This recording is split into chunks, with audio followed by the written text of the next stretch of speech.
Selamat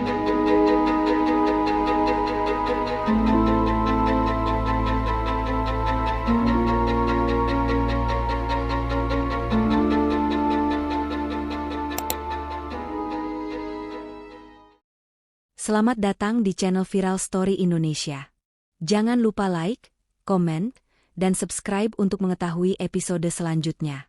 Kisah kali ini menceritakan tentang Sari, seorang janda berusia 35 tahun, kembali ke kampung halamannya setelah ditinggal mati suami dan kehilangan pekerjaan di kota. Sari diterima dengan dingin oleh sebagian warga desa, terutama para tetua yang tampak tidak nyaman dengan kehadirannya. Sari mengalami perubahan fisik aneh. Perutnya mulai membesar seperti wanita hamil, padahal ia tak pernah berhubungan sejak kematian suaminya 2 tahun lalu. Apa yang akan terjadi selanjutnya? Tonton video ini sampai akhir.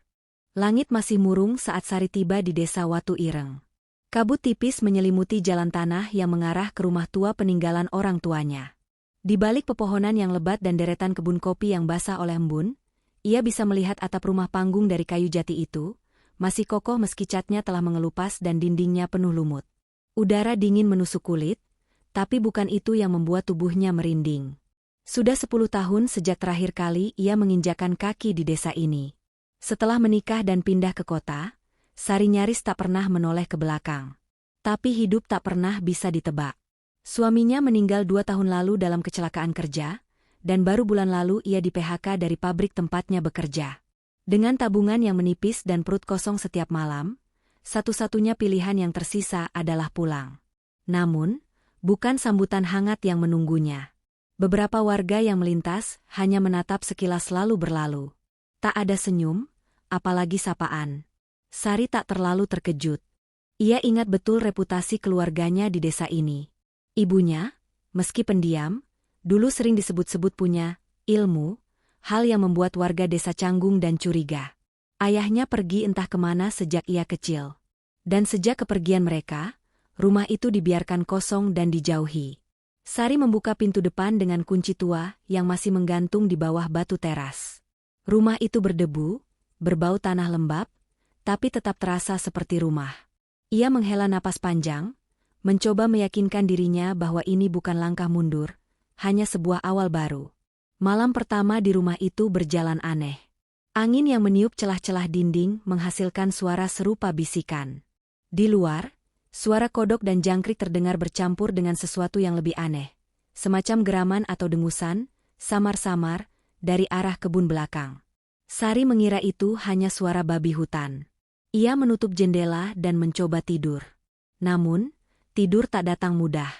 Dalam mimpinya, ia melihat seekor babi besar berdiri di ujung kamarnya. Matanya merah menyala, tubuhnya dipenuhi luka terbuka yang mengeluarkan darah hitam. Babi itu tidak menggeram, tidak menyerang, hanya menatap, lalu mengeluarkan suara yang menyerupai tangisan bayi. Sari terbangun dengan peluh dingin membasahi tubuhnya. Nafasnya memburu, dan ia merasa ada sesuatu yang menatapnya dari luar jendela. Tapi saat ia mengintip, yang terlihat hanya bayangan pohon dan gelap. Esok paginya, ia pergi ke warung untuk membeli beras dan sabun. Saat ia sedang memilih barang, seorang ibu-ibu tua memandangnya tajam. "Kamu Sari, ya?" tanya si ibu tanpa basa-basi. "Iya, Bu. Saya baru sampai kemarin." Ibu itu mendengus, lalu berbisik pada teman di sebelahnya, cukup keras hingga Sari mendengar, kutukan itu bangkit lagi. Sari membeku. Ia tak pernah percaya omong kosong seperti itu, tapi cara si ibu bicara, penuh rasa takut, membuat dadanya berdebar. Di sore hari, saat membersihkan ruang belakang rumah, Sari menemukan sebuah peti kayu tua. Di dalamnya, ada foto-foto lama, buku usang dengan tulisan tangan dalam huruf Jawa kuno, dan sehelai kain jarik yang di bagian ujungnya bertuliskan simbol aneh, lingkaran dengan 3 tanda panah yang mengarah ke dalam. Entah kenapa, simbol itu membuat bulu kuduknya meremang. Malam kedua, suara itu datang lagi. Dengusan berat dari arah kebun, lalu seperti sesuatu yang mengais tanah. Sari memutuskan untuk memberanikan diri mengintip lewat jendela belakang. Di bawah cahaya bulan yang temaram, ia melihat bayangan gelap merayap di antara semak. Sekilas seperti babi hutan, tapi lebih besar, dan gerakannya terlalu pelan, seperti sedang mengendap. Ia mundur perlahan dan mengunci jendela. Sebelum tidur, ia kembali membuka foto-foto tua dari peti itu. Salah satu foto membuatnya terpaku. Seorang perempuan muda, mirip dirinya, berdiri di tepi hutan dengan seorang lelaki yang wajahnya disamarkan bayangan. Di sudut foto, tertulis dengan tinta pudar, "Untuk anakku, kelak kau akan mengerti." Sari memejamkan mata. Tapi malam itu, mimpi buruk datang lagi. Kali ini, babi berdarah itu memanggil namanya. Sudah seminggu Sari tinggal di rumah tua itu, dan setiap malam terasa semakin tidak wajar. Ia semakin sering bermimpi tentang sosok babi berdarah, dan yang paling mengganggunya, ia mulai merasa tidak sendiri. Seperti ada yang selalu mengawasinya dari sudut ruangan, dari balik semak, dari bayang-bayang rumah yang mulai terasa semakin asing. Namun, yang paling mengejutkan terjadi pada pagi ketujuh. Saat hendak mengganti pakaian, Sari terdiam menatap bayangannya di cermin. Perutnya, yang selama ini rata, terlihat agak membuncit. Bukan seperti kekenyangan, tapi seperti awal kehamilan. Ia memegang perutnya. Lembut, hangat, dan ada sesuatu yang terasa hidup di dalamnya. Ia merinding. Tidak mungkin, bisiknya. Ia tidak pernah berhubungan dengan siapapun sejak kematian suaminya 2 tahun lalu. Tidak pernah, bahkan tidak punya niat. Jadi, dari mana datangnya ini? Ia mencoba mengabaikannya. Mungkin hanya kembung. Mungkin stres. Tapi hari-hari berikutnya, buncit itu semakin jelas. Tubuhnya mulai lelah seperti wanita hamil muda. Ia mengidam, mual tiap pagi, bahkan mendadak benci bau daging matang. Ia tahu, ini bukan sugesti. Dalam kepanikan dan kebingungan, ia mendatangi rumah Mbah Ranti, seorang dukun tua yang dihormati di desa. Perempuan setengah baya itu hidup menyendiri di pinggir hutan, rumahnya dipenuhi bau menyan dan tanaman obat. Saat melihat Sari, ekspresi wajahnya langsung berubah murung. "Aku sudah dengar. Kau kembali, dan tanah ini bereaksi," kata Mbah Ranti tanpa ditanya. Sari duduk gemetar. "Saya merasa hamil. Tapi saya tidak pernah." Mbah Ranti hanya mengangguk pelan. Ia menyalakan dupa, lalu mulai membaca mantra sambil mengusap perut Sari dengan minyak kelapa dan bunga melati. Setelah beberapa menit, ia menarik napas panjang. "Ini bukan kehamilan biasa, enduk." Sari menelan ludah. "Lalu apa?" "Kau keturunan darah lama. Garis yang seharusnya tak pernah kembali ke tanah ini. Nenek buyutmu dulu pernah melanggar batas." Sari mengernyit. Apa maksudnya melanggar batas? Dulu, sebelum desa ini ramai seperti sekarang, ada penjaga hutan, seekor siluman babi jantan yang disebut Lodra. Ia bukan makhluk jahat, tapi pengatur keseimbangan. Manusia dilarang menyentuh wilayah tertentu di hutan. Tapi nenek buyutmu, Sri Asih, masuk ke wilayah itu dan terikat oleh janji darah dengan makhluk itu. Sari tertawa sinis. "Apa maksudnya? Nenek saya menikah dengan babi." "Bukan menikah, tapi menyatu dalam mimpi. Dalam dunia lain. Mereka yang terikat janji dengan makhluk halus kadang tidak sadar tubuhnya telah menjadi wadah. Sri Asih hamil, dan bayi itu, buyutmu, lahir dengan tanda aneh di punggungnya. Sejak itu, kutukan tertanam dalam darah keluargamu." Sari menggigil. "Lalu, kenapa baru sekarang muncul lagi?" "Karena kau kembali ke tempatnya. Karena kau sendiri sudah rapuh, sedih, kehilangan, kosong. Tanah ini mengenali darahmu. Dan ketika malam tertentu datang, entitas itu masuk lagi melalui mimpi. Janji lama itu masih berlaku." Sari terdiam. Ingatannya melayang pada mimpi-mimpinya yang aneh. Rasa hangat yang ia rasakan dalam tidur, bisikan-bisikan di telinga, bahkan sensasi disentuh oleh sesuatu yang tidak terlihat. "Apa saya akan melahirkan makhluk itu?" Mbah Ranti menatap dalam. "Bukan makhluk itu secara utuh, tapi benihnya. Bagian dari roh yang ingin kembali. Kau tidak bisa menghentikannya. Yang bisa kau lakukan adalah memilih, menolaknya dan mungkin kehilangan nyawa, atau menerimanya dan menanggung akibatnya." Sari memegangi perutnya. Tiba-tiba terasa seperti sesuatu bergerak, menendang dari dalam. Ia ingin muntah. Saat pulang ke rumah, Langit mulai gelap dan suara kodok kembali ramai. Tapi malam itu, suara-suara dari kebun terdengar lebih dekat. Seperti langkah kaki, 4 buah, berat, menyeret. Dan untuk pertama kalinya, ia tidak hanya mendengar suara, tapi melihat mata merah itu menatapnya dari balik semak. Dan saat ia menatap balik, matanya basah. Bukan karena takut, tapi karena ia merasa dikenal. Dikenali. Dari dalam perutnya, tendangan kecil terasa lagi. Kali ini, terasa seperti sapaan. Hujan turun deras malam itu. Petir sesekali membelah langit, menyambar jauh di hutan, menyisakan bau tanah basah yang pekat menyusup lewat celah-celah kayu rumah. Sari meringkuk di sudut kamarnya, peluh membasahi tubuhnya meski udara begitu dingin. Tangannya memegangi perut yang kini membesar seperti wanita hamil tua, padahal baru 2 minggu sejak ia merasa perutnya mulai membuncit. Rasa sakitnya datang mendadak, seperti ada yang merobek dari dalam. Ia menjerit, namun suaranya tertelan oleh derasnya hujan. Tak ada yang mendengar, tak ada yang datang. Ia sendirian, diguncang rasa takut dan ketidakpercayaan. Tubuhnya menggigil saat air ketubannya pecah di atas tikar tua. Darah mulai merembes, bercampur dengan air dan keringat. Nafasnya terengah-engah, dan suara aneh menggema dari perutnya, seperti geraman kecil yang tak seharusnya ada dalam kandungan manusia. "Ya Tuhan, apa yang sedang aku lahirkan ini?" isaknya. Rasa sakit itu tak bisa ditunda lagi. Tubuhnya bergetar hebat, dan seperti terbawa oleh dorongan naluriah, ia mulai mengejan. Setiap tarikan napasnya seperti menyayat dada. Tangisnya bercampur dengan suara petir dan suara lain. Tangisan kecil, nyaring, dan serak. Akhirnya, dengan jeritan panjang, Sari melahirkan. Makhluk itu terbaring di atas tikar, menggeliat dalam lendir dan darah. Sekilas, bentuknya seperti bayi manusia, seukuran bayi normal, tubuh merah basah. Tapi wajah itu bukan wajah manusia. Moncong menyerupai babi, mata kecil hitam yang basah menatap Sari lurus-lurus.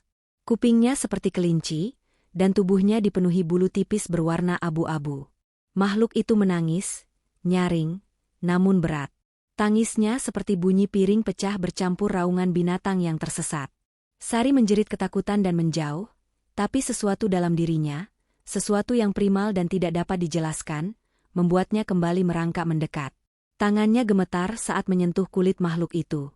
Hangat, berdetak, hidup. Ia menangis. "Apa kau anakku?" Makhluk itu tidak menjawab. Tapi saat ia mengangkat tubuhnya dan mendekapnya ke dada, suara tangisan itu mereda. Hanya ada bunyi napas kecil dan detak jantung, berirama, sama seperti bayi manusia. Sepanjang malam, Sari duduk membatu, memeluk makhluk itu. Pikirannya berkecamuk, antara ngeri, jijik, sayang, dan kebingungan yang tak terucap. Ia tahu ia tak bisa memperlihatkan bayi ini kepada siapapun. Tidak di desa ini, tidak di dunia ini. Menjelang subuh, ia membungkus bayi itu dengan selimut tipis dan menyimpannya di dalam lemari pakaian tua, dengan celah sedikit agar udara bisa masuk. Ia berjanji akan mencari cara untuk menjaga dan menyembunyikan. Namun desa bukan tempat yang bisa dibohongi terlalu lama. Hari ketiga sejak kelahiran, warga mulai datang satu persatu. Mereka menanyakan kabar Sari, dengan nada basa-basi yang kaku. Beberapa mendengar suara tangisan bayi di malam hari. Tapi yang membuat mereka heran, tidak ada yang pernah melihat Sari mengandung sebelumnya. "Aku dengar kamu punya bayi sekarang, Sar," kata Bu Rasti, tetangga seberang kebun, sambil menyeringai sinis. Sari mengangguk kaku. "Anak angkat. Ditinggal ibunya, aku kasihan." Mereka tidak percaya, tapi tak punya cukup bukti untuk menuduh. Malam-malam berikutnya menjadi lebih sulit. Bayi itu, yang kini ia panggil Bayu, tumbuh cepat. Dalam 4 hari, giginya mulai tumbuh. Ia bisa berjalan merangkak, dan mulai mengeluarkan suara-suara yang seperti ingin bicara. Tapi setiap ia menangis, suaranya seperti lolongan makhluk hutan, membuat bulu kuduk berdiri. Sari mencoba menyuapinya susu manusia, bubur bayi, bahkan nasi lembek, tapi Bayu hanya mau minum darah ayam mentah. Ia tahu ini gila, tapi setiap kali Bayu tidak diberi makan sesuai keinginannya, tubuhnya memanas dan rumah bergetar seperti dilanda gempa kecil. Sari mulai kehilangan tidur, kehilangan nalar. Tapi di sela kegilaannya, ia merasakan sesuatu yang ganjil, rasa cinta. Bukan cinta biasa, tapi rasa memiliki yang dalam dan tak tergantikan. Meskipun Bayu bukan manusia sepenuhnya, ia tetap darah dagingnya, dan ia akan melindunginya dari siapapun.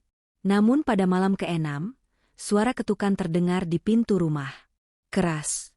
Tergesa. Sari, panggil suara berat seorang lelaki. Buka pintunya. Kami tahu. Sari mendekap Bayu erat di balik kain. Matanya memerah. Napasnya pendek-pendek. Ia tahu, waktu bersembunyi sudah hampir habis. Ketukan di pintu terus berulang. Tidak lagi keras, tapi penuh ancaman. Suara-suara dari luar mulai terdengar ramai. Bisik-bisik, langkah kaki di tanah basah, dan desahan kemarahan yang tertahan. Sari memeluk Bayu di dalam kamar. Bayi itu tak menangis, hanya menatap ibunya dengan mata hitam pekat yang menyimpan sesuatu yang lebih tua dari waktu. Pintu akhirnya didobrak. 5 orang pria masuk dengan obor dan golok di tangan, dipimpin Pak Lurah dan seorang lelaki tua berjubah hitam yang belum pernah Sari lihat sebelumnya. Lelaki tua itu matanya rabun, tapi sorotnya tajam seperti bisa menembus daging. Kau sudah melahirkan keturunan terlarang, katanya datar. Kami tahu darah itu masih hidup. Sari berdiri menghadang mereka.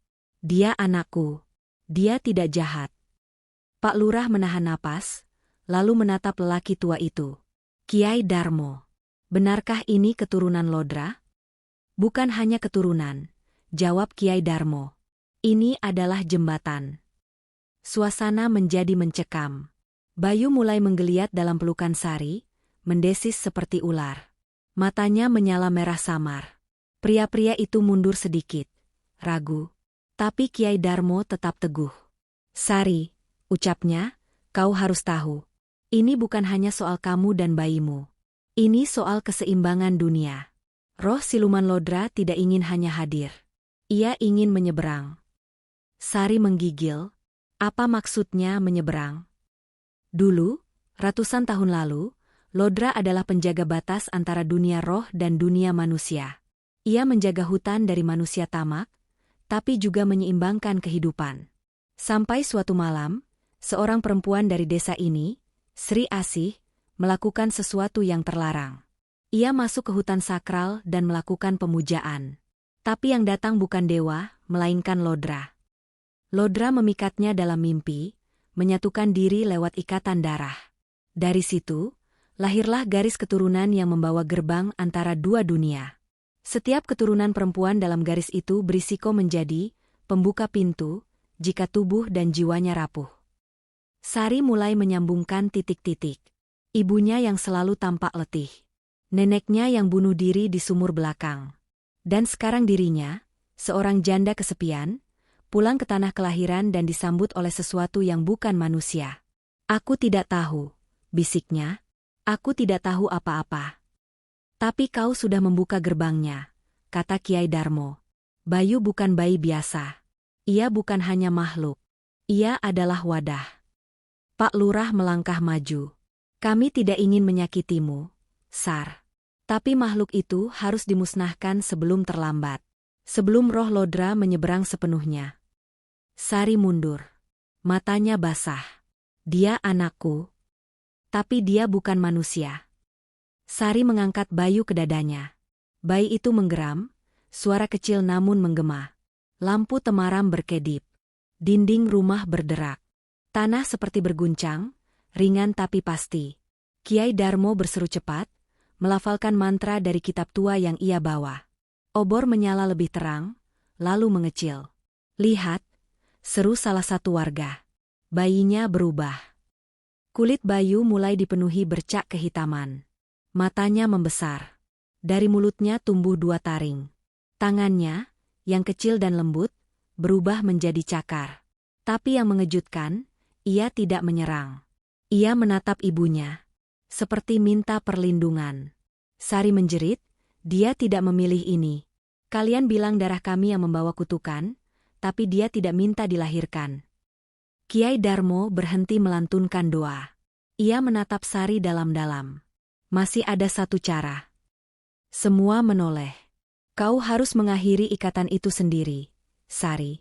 Hanya kau yang bisa menutup gerbang yang telah kau buka. Apa maksudmu? Kau harus menyerahkan darahmu, entah dalam bentuk pengorbanan, atau pilihan. Kiai Darmo menunduk. Bayi itu bisa tetap hidup jika kau memutus ikatan yang menghubungkannya dengan roh Lodra. Tapi itu artinya, kau sendiri yang harus mengikat roh itu ke tubuhmu. Sari terdiam. Pilihan yang ditawarkan begitu jelas. Biarkan anaknya dimusnahkan, atau simpan bayinya dan tanggung kutukan itu sendiri. Matanya menatap Bayu, yang kini kembali dalam wujud bayi, tubuhnya gemetar dan menangis kecil. Tangannya meraih wajah Sari. Dan pada detik itu, Sari tahu. Aku terima, katanya lirih. Kutukannya. Pindahkan ke tubuhku. Tapi biarkan dia hidup. Kiai Darmo memejamkan mata. Pilihanmu akan mengubah takdirmu. Ia mulai merapal mantra baru. Angin berputar di dalam rumah, api obor meliuk dan bayangan di dinding menari liar. Tubuh Sari bergetar. Darah keluar dari hidungnya, matanya, telinganya. Tapi ia tidak menjerit. Ia hanya menatap anaknya, dan tersenyum. Lalu semuanya menjadi sunyi. Bayu tertidur. Dan Sari, dalam tubuhnya, roh Lodra bersemayam. Sudah 2 bulan berlalu sejak malam itu. Rumah Sari kini sunyi, nyaris seperti rumah tanpa penghuni. Jendela-jendelanya selalu tertutup, pintu tak pernah terbuka lebar, dan hanya sesekali terlihat siluet seorang wanita berdiri diam di belakang tirai. Orang-orang desa mulai enggan lewat depan rumah itu. Mereka percaya rumah itu sudah bukan lagi milik manusia sepenuhnya. Tapi dari dalam, kehidupan masih berjalan. Bayu tumbuh sehat, secara fisik. Wajahnya semakin menyerupai manusia, meski matanya tetap menyimpan warna kelam yang tak biasa. Ia jarang menangis, jarang rewel. Tapi Sari tahu, ia berbeda. Malam-malam tertentu, tubuh kecil Bayu memanas, dan ia mulai bergumam dalam bahasa yang tidak dikenali. Kadang ia bicara sendiri sambil menunjuk sudut gelap ruangan. Kadang ia tertawa, lirih, seperti mendengar bisikan. Dan Sari sendiri, ia bukan lagi wanita yang sama. Sejak malam itu, tubuhnya mulai mengalami perubahan. Kulitnya pucat, dingin seperti embun dini hari. Rambutnya memutih perlahan, matanya berubah kecoklatan gelap, nyaris kuning saat terkena cahaya. Tapi yang paling ia rasakan adalah dalam dirinya. Suatu kekuatan asing yang terus menekan, menggeliat, menuntut keluar. Itu adalah roh Lodra. Makhluk itu kini tidak lagi mencoba merasuki Bayu. Ia telah terikat dalam tubuh Sari, dan setiap hari ia mencoba mengambil alih. Tapi Sari melawan. Ia sadar, jika ia lengah, entitas itu akan bebas dan kehancuran akan datang. Ia memilih untuk terus sadar. Menjaga pikirannya tetap manusia, meskipun raganya mulai rusak dari dalam. Namun kutukan tak bisa disimpan selamanya. Pada malam purnama ke-7 sejak kelahiran Bayu, Kiai Darmo datang lagi ke rumahnya. Ia ditemani 2 murid dan membawa kitab yang sama, kini tampak lebih usang, halaman-halamannya menguning. Kau sudah bertahan lebih lama dari yang kami kira, kata Kiai Darmo. Sari duduk di beranda, memeluk Bayu yang tertidur dalam selimut. Wajahnya tenang, tapi tubuhnya kurus dan lemah. Ia menoleh perlahan. Dia tidak pernah menyakitiku, Kiai. Tapi Lodra, dia tidak pernah tidur. Karena dia tidak ditakdirkan untuk tinggal dalam tubuh manusia. Ia bagian dari dunia yang berbeda. Tubuhmu tak bisa menahannya lebih lama. Sari mengangguk. Ia tahu waktunya hampir habis. Apa kau punya jalan keluar? Tanyanya lirih. Kiai Darmo membuka halaman kitab dan menunjuk satu halaman yang digambar dengan tinta merah. Ada satu cara. Kita bisa memindahkan roh itu kembali ke dimensi asalnya. Tapi butuh pengorbanan. Pengorbanan siapa? Orang yang terikat harus menuntun roh itu sendiri. Lewat gerbang terakhir. Gerbang yang hanya terbuka jika seseorang dari darah yang sama bersedia menjadi penutup. Sari terdiam. Matanya menatap Bayu. Aku harus ikut dia ke sana, dan tidak kembali, ya? Kiai Darmo menunduk. Ya. Sari menatap langit malam. Purnama terlihat utuh dan terang. Angin bertiup lembut, seperti bisikan terakhir dunia sebelum berpisah. Ia tahu ini saatnya. Malam itu, di tengah hutan tempat leluhurnya dahulu melanggar batas, upacara dilakukan. Lingkaran garam dibuat. Api unggun dinyalakan. Bayu ditidurkan di dalam lingkaran pelindung, dijaga murid-murid Kiai Darmo. Sari berdiri di tengah lingkaran besar, tubuhnya dibalut kain putih, wajahnya tenang. Kiai Darmo mulai membaca mantra. Angin berputar. Daun-daun berguguran meski tak ada badai. Langit berpendar merah. Lalu, dari tubuh Sari, kabut hitam perlahan muncul, berbentuk kepala babi raksasa dengan taring panjang dan mata menyala. Itu adalah Lodra. Makhluk itu meraung, tapi tak bisa lepas dari tubuh Sari. Ia menggeliat, melolong, berusaha mencengkeram apa saja di sekeliling. Namun Sari tetap berdiri tegak. Aku tidak akan membiarkanmu menyentuh anakku, ucapnya pelan. Aku akan menuntunmu kembali ke tempat asalmu. Tapi aku ikut. Dengan satu tarikan napas, Sari melompat ke dalam lingkaran api. Api membumbung tinggi. Cahaya menyilaukan meledak di langit. Suara-suara dari dunia lain menggema. Jeritan, lolongan, tawa yang tak manusiawi, semuanya meledak dalam satu dentuman lalu hening. Saat cahaya meredup, lingkaran itu kosong. Sari dan roh Lodra telah menghilang. Bayu masih tertidur tenang di dalam lingkaran pelindung. Kiai Darmo mendekat, berlutut, lalu menutup mata. Dia sudah menutup gerbangnya. Katanya, tahun-tahun berlalu. Bayu tumbuh sebagai anak yang pendiam, namun cerdas. Ia dijaga oleh para murid Kiai Darmo, diajarkan tentang dua dunia dan batas yang tak boleh dilanggar.